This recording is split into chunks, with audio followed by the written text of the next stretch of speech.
Welcome to Heart with Anna, featuring your host, Anna Jaworski. Our program is a program designed to empower the CHD or congenital heart defect community. Our program may also help families who have children who are chronically ill by bringing information and encouragement to you in order to become an advocate for your community. Now, here is Anna Jaworski.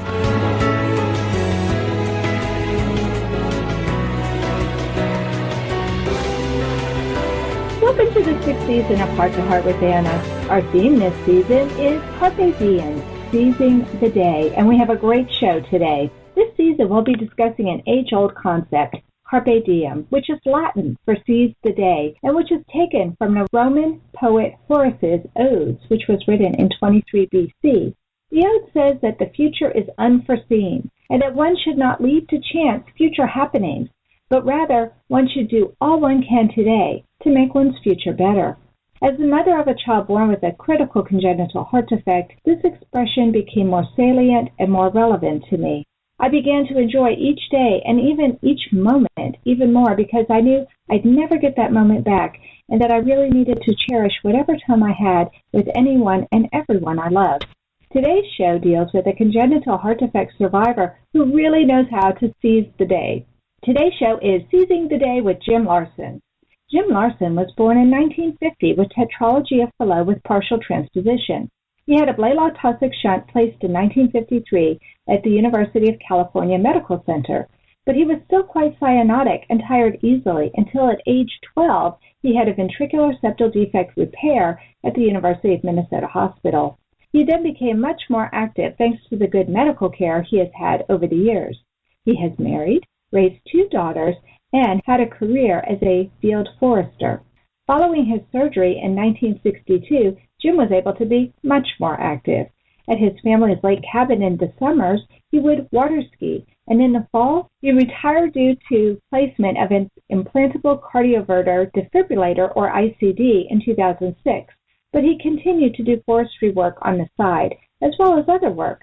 Now he volunteers as a musician at his local hospital in the hospice program. Welcome to Heart with Anna, Jim.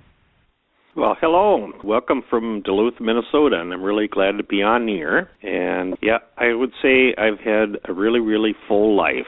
And I think the older you get, I just turned 65, and as life goes on, and the older I get, the more fascinated and the more interested I get in a lot of things. I mean, music has been kind of my driving force, but so many things that I learned from forestry, just in terms of the ecological things that are happening in the world, watching climate change, just watching, the different cultures of the worlds and how people are interacting. The older I get, it's hard to take it all in.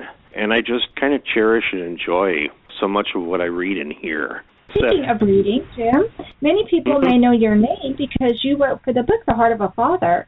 Your essay was actually the last essay in the book, and you were our pioneer man. And it seems like you really have seized the day in so many different ways, from being a forester to enjoying outdoor activities to your music and writing for a book. But it sounds like maybe the first 12 years of your life were rather difficult. How do you think having so many problems in your early life affected your decisions later in life regarding all your different activities? Well, the contrast was so dramatic because I have remembrances back to about when I was about 3 years old, which is about when I had what was called the Blalock-Taussig shunt. But my dad was a career Navy pilot. We lived mostly in Virginia Beach and Norfolk. And during that time, I was quite cyanotic, could not really play with friends. If I played tag for more than about 2 minutes, I would just simply poop out and have to sit still and stuff. It took me a long time to climb stairs. It took me a long time to walk a block. I had swelled purple lips and fingers, so I looked quite different. And those are really kind of hard years. I had some friends that had some understanding and maybe would play Scrabble and Monopoly with me and stuff. And I had a mom that really loved me and used to talk to me a lot about family history and about all kinds of things because I was around the house quite a bit. I would try different things, but just get really, really, really tired. We would take vacations to Minnesota, And one of the things I remember particularly was climbing the stairway that goes down to Minnehaha Falls, which is a famous falls. It's right in Minneapolis. And I remember when I was back in those years when I was cyanotic, probably 7, 8 years old, climbing the steps. There's a whole number of steps from the bottom to the top, stopping, sitting on a bench for 5 minutes, climbing another one, sitting on a bench for 5 minutes, climbing another one, sitting on a bench for 5 minutes, and just knowing what that was like. And then more recently, within the last year, I've been back to visit that favorite area, and I was down looking at the falls. In fact, I walked the creek all the way down to the Mississippi River, and then I came back up. Those same steps have not changed at all since the 50s, and I could walk right up them without any kind of shortness of breath or any pauses or anything like that. It's just, and even at my age, that was just really miraculous that I could have that memory and then be able to make that kind of comparison and stuff. Well, your legs are a lot longer now, too, Jim. yeah, that's true. My legs are longer. I'm a little bigger kid and stuff like that. And so anyway. Really, it does give you an appreciation for how, I hate to use the word disabled, but how you weren't able to do that like you are now. You can just go straight up and straight back down. I wasn't particularly disabled per se, but I just had practically no energies to play normal things with kids. And so when I had the surgery in 1962, within the first week, once they let me out of the room, I got into a wheelchair and I pushed it up and down the hallway, and there was kind of a steep ramp that connected another hallway, and I realized I could push that wheelchair up that steep ramp without getting winded. And I looked at my fingers and toes, and my fingers were pink. And the transformation was pretty dramatic. And this was when I was in 6th grade. And so I pretty much recovered during the winter and spring of when I was in 6th grade. Summertime, I could actually ride a 2-wheeled bike. I'd never been able to do that. So I was this happy kid riding all over the neighborhood on a 2-wheeled bike, which other kids had been able to do since they were 5 or 6 years old. And it was just the joy of that. And then getting into junior high school, a little tougher because I had not been in sports. I didn't have any kind of coordination. You were kind of nothing back in the 60s unless you were in sports. And I tried, football was out of it because I had wire in my sternum. I tried wrestling, which I was actually fairly good at, except because of the wire in there. If somebody bumped me there, I was pretty much done. I tried basketball, but I was only 5'4" and basically got killed. So, kind of reverted to a lot of outdoor things. I like doing painting. I probably should have been playing music in junior high and high school. I was the firstborn son of my father. My father really wanted me outdoors and doing outdoor things, not sitting in a house and painting and that kind of thing. And so that was kind of hard, but I finally found some really good friends when I was in high school and basically had a pretty good high school experience. But what really happened was when I got into college, there was an outing club called the Minnesota Rovers Outing Club. And what they did is they went backpacking, they went bicycling, they went winter camping, they went on trips to other countries. They had all kinds of social gatherings, but the amazing thing is, hey, I can do those things, because you don't have to have a huge amount of coordination to learn how to bicycle long distance or backpack. And I learned how to winter camp and stuff like that, and that was a huge opening to me for the outdoors. The Minnesota Rovers. I've never heard of that before, but what a fabulous group to help somebody. It's a university organization. Yes. And the other really big factor is, after my surgery in 1962, he just really wanted a normal kid.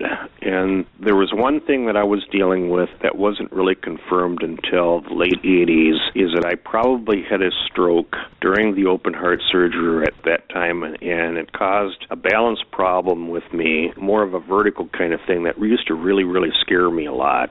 And so I went through some series of counseling and all kinds of things when really that's what it was the physical fact that I'd had a stroke. And actually my challenges after the surgery in 1962 was not so much the residual heart defect I had, but was just dealing with two things, the emotions and just the ways of coping with this motion feeling. And then also a lot of stuff that was going on in my family that was rather difficult. My dad was really a pusher in terms of trying to get me normal.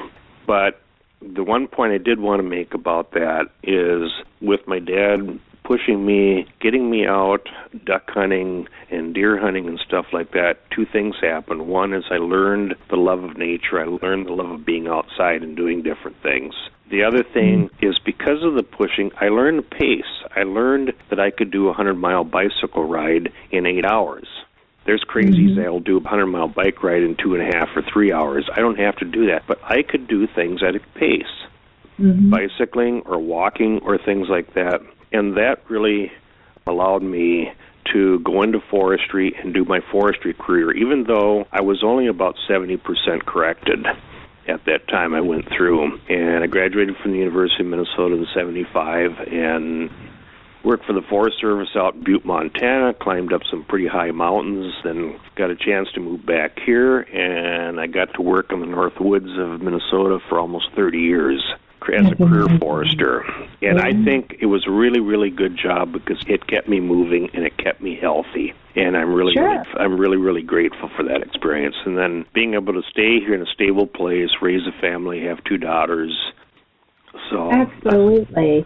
But we need to take a quick commercial break, but don't forget, listeners, because when we come back, we're going to talk to Jim about his philosophy of life growing up with a severe congenital heart defect and how his parents felt about him getting married and starting a family of his own when we come back after this commercial break. Anna Jaworski has written several books to empower the congenital heart defect, or CHD, community. These books can be found at Amazon.com or at her website, www.babyheartspress.com. Her bestseller is The Heart of a Mother, an anthology of stories written by women for women in the CHD community. Anna's other books, My Brother Needs an Operation, The Heart of a Father, and Hypoplastic Left Heart Syndrome, a handbook for parents, will help you understand that you are not alone. Visit babyheartspress.com to find out more. Welcome back to our show, Heart to Heart with Anna, a show for the congenital heart defect community. Today's show is Seizing the Day with Jim Larson, a congenital heart defect survivor. And he's been sharing with us how he has seized the day over the years and how having an open heart surgery when he was 12 years old totally opened the world up to him and enabled him to start to enjoy nature, do things with friends, go to college. I mean, it's such an inspiring story. But Jim, I want to know something. As the parent of a child who was born with a critical congenital heart defect, I knew that any day could be his last. And then suddenly I realized there are no guarantees. Any day could be my last with my husband or even my heart healthy son or even me. So that was the point when I finally quit worrying about what the future may hold and began to just cherish each and every day that I had with my family. So how does having a severe congenital heart defect like that for you affect your philosophy of life and how you want to live? Well, actually, what I think I might do is I think I might work backwards, kind of with your questions. One of them, this is from recent things of making changes in my life, shifting from a forestry career. I was paid not a lot, but I worked in the grade schools for 5 years with mostly kindergarten, second, third grade kids, and just had a really wonderful time doing that. But then I always wanted to do music, and so I got into music and found an opportunity to play music in our local hospital, and particularly I got into our hospice program, and so I'm playing music and visiting hospice patients, which has just been incredibly rewarding for me just because of the joy of playing music, and also they give you so much because you hear their stories and you honor these people, you know, for the lives that they've had and the difficulties that they've had. And I've kind of come up with 3 things that I try to keep aware of every day of my life. I kind of figured this all out in about the last 3 years or so. The first one is just having gratitude. Gratitude for the day, gratitude for your family, gratitude for your friends, and just the people that you meet, the interesting people that you meet every day. Gratitude can just be so many different things. I have gratitude for my parents for the things that they taught me and the things that I have around me. Plus, we just live in a very, very beautiful place because we got Lake Superior right here, and we look at it every day and the changes of it. The other one is forgiveness, because I've had difficult times, particularly with my father and in other situations, and I just realized through time how much value there is in forgiveness and just saying, okay, this happened at this point in time, but let's go from this point on and make the situation as best as it can. And I think the other thing that I try to work on is simply kindness and compassion. Having kindness for other people, because your own joy of living is really wrapped around not only gratitude, but if you're able to expel kindness to another person, you know, when they're having a hard situation, or compassion. Compassion is really the same thing as kindness. Those are kind of the three things that I try to live by daily. By doing that, it makes me more able to give myself to other people, but I also get so many gifts in return. I totally agree. And I might refer to one, I mentioned this to you yesterday, but when I started into hospice, I was also taking a music program that kind of dealt with, and there's a little tiny book that I read. It's called The Art of Being a Healing Presence, a guide to those in caring relationships. And what it really is, and I think it really has a lot to do with seizing the day, is when you're seeing a patient or a resident in a nursing home or whatever kind of encounters you are, you think of kindness and you think of the present moment. You try to be in the present moment, because when I walk in to see a hospice patient, the good thing that's healing for me is everything else goes out the door. And I just try to concentrate on that person, what that person's needs are, what that person wants to talk about, those kinds of things. So at my stage in life, it's just like life to me is really, really fascinating. The older you get, the more you want to learn. But these three things, gratitude, forgiveness, and kindness, which is really hooked in with compassion, are really the three things that kind of keep me going. I love that. That's so amazing. No, you know what? I think that if you can keep three things in your mind constantly and live by those three principles, you're doing pretty well. A lot of people in America especially try to multitask and try and do too many things. But I think that you're right. Stick with the fundamentals. Be kind. Be forgiving, not only of others, but of yourself, because you will make mistakes, and it's so common for people to beat themselves up over and over again because of mistakes they made in the past. But I like what you said when you first started answering this question, and that was that things that happen, you just have to let go of them and move on. And I think that's beautiful, beautiful advice. So I have to ask you this because I have two sons, as you know, and I am so curious about what life my sons will have after they get married and start their families. They're both young enough that they haven't done that yet. So how did your parents react to you getting married and then having children of your own? I think my mom was really, really delighted. My father, on the other hand, there was just a lot of difficulties in terms of me not being the typical son he wanted.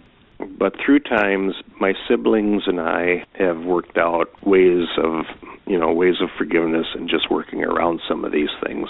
The other thing is, when I was very, very young, particularly when I was cyanotic, I knew I had a serious problem, and I never thought that I would live to be 15. But then when I got to 15, I never thought I would live to be 20. And then once I got to 20, got away from my parents' house, started going to school, then I didn't worry about it anymore. It's just like that transition, especially when I started doing a lot of outdoor things. It's just, okay, I have the health, I can do these things. So that fear just kind of evaporated. Now I'm 65, having problems with varicose veins, and kind of laid me up this summer, and I start getting worried about all these things that happen as you age. But even then, if you have restrictions put on your life by other things, you learn to adapt. I mean, I have lots of things that I call in my back pocket, that if I can't do this, I can do something else. I do stained glass. I deal with family history. I was very involved with bringing Central American refugees up into the United States and Canada during the 1980s, and I have all the archives of that and doing something with that. I mean, I have so much stuff, and I may be facing another thing coming up that may change what I'm doing. I can always play music. That's my joy, but I also can learn to adapt. You are so adaptable. And I think people with congenital heart disease, because to be honest with you, it is chronic. It is a chronic thing, because even these days they can repair the type of condition that I had in practically a 1-year baby. They can correct the anatomical condition that exists there, but there are other things that will crop up later in life, heart rhythm problems and other things that are related to that. And there's an organization I'm involved with, the Adult Congenital Heart Association, which deals with people that are growing up that were born with a congenital heart disease. It's learning how to take care of yourself, and it's learning how to adapt when certain restrictions get put on you. And right now, because of my varicose vein problem that just kind of blew up on me last spring, I don't think I can go tromping around in the deep woods bushwhacking through like I used to. I'm going to have to be really, really, really careful with my legs. I can still get out in the wintertime and do stuff. I just simply adapt to what I have. Absolutely. And learning how to adapt is a skill that any human being needs to have, whether they have a heart defect or not. But we need to take another quick commercial break. Thank you so much, Jim, for everything you've shared. Listeners, don't go away yet, because after the commercial, we're going to talk to Jim about the biggest obstacle that he is having to live with on a daily basis and what advice he has for survivors regarding how their outlook can help them to seize the day. We'll be right back. Anna Jaworski has spoken around the world at congenital heart defect events, and she is available as a keynote or guest speaker for your event.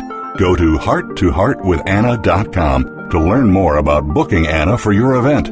You can also find out more about the radio program, keep up to date with CHD resources and information about advocacy groups, as well as read Anna's weekly blog. Anna wants you to stay well connected and participate in the CHD community. Visit hearttoheartwithanna.com today. Welcome back to our show, Heart to Heart with Anna, a show for the congenital heart defect community. Today's show is Seizing the Day with Jim Larson, a congenital heart defect survivor. And we just finished talking with Jim about how he seizes the day and how he's become a more adaptable person. I really love some of the things that he has shared with us and different ways that he's learned how to, instead of dwelling on the things that he cannot do, finding other things that he can do. And that's true for anybody, whether they have a heart defect or not. So I really love some of the advice he's given us. But we only have a couple minutes left, and I want to talk to Jim about what the biggest obstacle is that he has to face living each day to the fullest today, given his heart defect. So that's your question, Jim. What's the biggest obstacle you've had to face in living each day to the fullest, given your heart defect today? Well, the biggest thing that I've already alluded to is somehow a stroke took place sometime around the time that I had the open heart surgery back in '62. It may have occurred at the time of the surgery. It may have occurred later or so, but it wasn't too long after the surgery that I started having problems with it. You see, back in those days, they had a heart bypass machine that basically worked pretty good, but sometimes there were problems with it. And I was also put in a partial hypothermic bath to cool my body down so that if there was some lack of oxygen, it would hopefully not cause any problems. But the stroke pattern was not confirmed until 1989. Before that time, I just kind of thought I was a little crazy, because sometimes I would get panicky with the vertical feeling, particularly if I got tired, particularly if I, got really emotional about something. And I went through a series of counseling, and I never really could find a way to cope with it until I got into college and I got involved with this Minnesota Rovers and got around with all these activities. If I was being active, engaging with people, doing all these things, they may be seen as distractions, but it was a way of coping. Right. And from that point on, my wife sometimes says that I got too much energy. Well, if I'm not doing something, this motion feeling will start driving me crazy. And the stroke is more than likely a result of congenital heart disease, maybe because of the surgery. And also in 2000, when I had the surgery at the Mayo, they actually found a hole in the top part of my heart that they sewed up. So possibly some clot got through that and maybe created the stroke. So the stroke happened a long time back in the 60s. They didn't actually find it until 1989.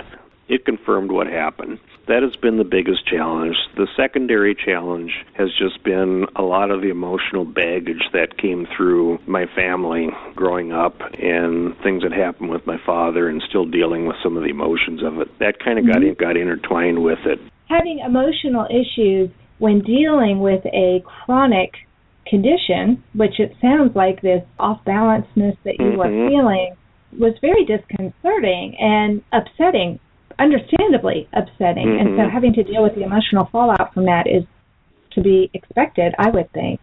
What advice would you give to congenital heart defect survivors regarding their own outlook on life and how they can seize the day? Because we know a lot of other congenital heart defect survivors have also had to deal with a stroke or some other condition after they've had their open heart surgery. You just got to find a way of building a good support system amongst your family and friends, and just finding the thing that really engages you, whether it's music, whether it's writing, and doing outdoor activities if you're able to do them, that kind of thing. For me, like one of the biggest joys in playing music is we have a farmer's market about 4 blocks from our house, and a bunch of us go down there and we sit in a circle and we play music. We play old-time Appalachian music down there, and all the neighbors are in there buying their produce, and those kinds of things are really joyful. It's just the informal jam sessions. That works for me. I'm starting to read a lot more than I used to. I'm a very slow reader, but as I get more fascinated with things, I just start reading more and I go, aha, it's everybody's got their stick. They just got to find it. And sometimes it can change as you go through life. Something is really, really working well for you for a while, and for some reason, either because of physical disability or something else, you find something else that maybe in that part of your life may be even more important. Because I struggle sometimes between all the time I spend playing music, and I have pretty incredible family history on my mom's side with boxes full of stuff that people have written, and that takes time. Stained glass takes time. Reading takes time. It's just at any time in your life, it's okay, what is the most important thing that I can be doing right now that will help my emotional feeling, my happiness? And like I say, when you plug in gratitude, forgiveness, and kindness in there, it kind of helps set that. Absolutely. That's beautiful advice. And listeners, you are in for such a treat. Thank you so much, Jim. I have so enjoyed talking to you, and I always enjoy talking to you. And instead of our regular closing music, Jim is going to play for us on his dulcimer. So here we go. That concludes today's show, and please come back next week at noon Eastern Time on Tuesday. And until then, find and like us on Facebook. The shows are always in the archives, so you can listen any day, anytime. But we do broadcast it at noon on Tuesdays. But follow our radio show and like us on Blog Talk Radio and Spreaker and Facebook. And remember, my friends, you are not alone. And here is Jim Larson, seizing the day today, playing the dulcimer for us. Okay, I should probably credit this. This came from an Irish singer named Lorena McKinnott. And my wife is a DJ, and when the first time I heard this played on the radio, I broke into tears because I find so much joy in the tune, but also the depth of not so much sadness, but just remembering the people in your lives. So here it is.